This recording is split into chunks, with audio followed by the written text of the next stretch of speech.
Hey, it's Meg from High Scores Arcade, and today we're talking about a period of uncontrolled excitement, a state of wild behavior. Today we're talking about Frenzy, released by Stern in 1982. Now, this game was released as a follow-up to the much more popular Berserk that was released in 1980, and in both games you are playing as the sole humanoid, dropped off into a set of mazes, making your way through defeating a robot army who is working on behalf of a giant, evil, happy face named Otto.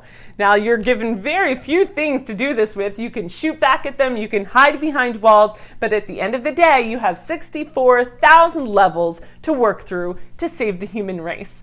Now, this is one of the first few games that incorporated voice into the mix as well, so you have kind of a scary voice warning you of an imminent robot attack the entire time you play, and in general, this game did not see the same heights of popularity as the prequel did, partly because of its timing, but mostly because of its difficulty level. But it is a wildly underrated game, and you won't see it in the arcade too much because it is at the end of Stern releasing video games. So it's one of the last few titles that they released, so they didn't produce a lot of cabinets, so you won't see them on the arcade floor too often, but it's worth a look if you do. Now, what does excellent look like in this game? I chatted with my buddy Paul D. Now, he's down in Southern California and held the world record in this game for many years with a gameplay in excess of 41 hours. Now, assuming that you can't do that, because neither can I'm going to take you through the first few levels of the game to get you familiar with the gameplay and show you what survival looks like on Frenzy. So let's go take a look. Okay, jumping into a game of Frenzy here. You are the humanoid battling the aggressive band of robots that are working on behalf of a happy-faced overlord named Otto. Now, working your way through this first level, you'll see they're not shooting at you, so it's a pretty good way of getting oriented. Now, you can't spend too long on any one level or else this Otto overlord will come looking for you. And you'll see he comes back very quickly. So I'm going to skedaddle on to the next maze. And here I am. This will become pattern memorization after a while of playing. You'll get to know what these mazes look like and where these robots will be positioned when they drop you off. Pretty much be ready to shoot whenever they drop you off on a new level. I like to use these segmented walls really as my first level of defense and shoot through kind of foxholes that I created in the walls. And of course, be aware that your bullets come back at you, like almost just got me there. And you can use them to your advantage. So Otto just got killed on his third shot by a ricocheted bullet. Again, you're going to be pretty familiar when it drops you off what these look like. Gonna get these guys and use those walls to your advantage. Make your way through. That was a bonus for clearing all the robots.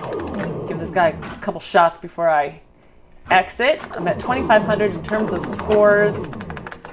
Now, these robots are not so smart, so you can use these solid walls as a hideout. And what they're going to do, they're going to try to shoot you, but they'll take themselves out with their own fire. So I'm going to use that for a while and let them try to get me, and in turn get themselves. Go over and get this guy's shooting at me here. Now, that hideout trick took me a couple extra seconds, so Otto did come out to the board, so I'm keeping watch of him up there. Get this last guy for 140 bonus and then ski-daddle on my way. And this is one of those special boards here. Again, I'm going to use those walls in my advantage. This guy on the top will probably grab himself with his own fire. This guy on the far right here, he's going to take himself out as well. And I'm going to clear the board using my little hideouts. Let's see. Got him. See, that guy on the right just took care of himself with his own fire. Now, watch what happens in this board. Kill Crazy Otto and 4 fast Ottos. That's it for me today. Thank you so much for watching. If you are new to the High Scores Arcade team, we are arcade collectors and preservationists with over 160 original cabinets in our collection here in Northern California. You can play some of them at our arcade at 1414 Park Street in Alameda in San Francisco's East Bay. If you love our mission of saving, protecting, and sharing back the classic games of the golden era of arcade gaming, please like, subscribe, share our content with your like-minded friends. And if you'd like to support our mission of preservation, we invite you to visit www.highscoresarcade.com, where you'll learn more about us and see a link to donate. Thanks again for watching, and I'll see you next time.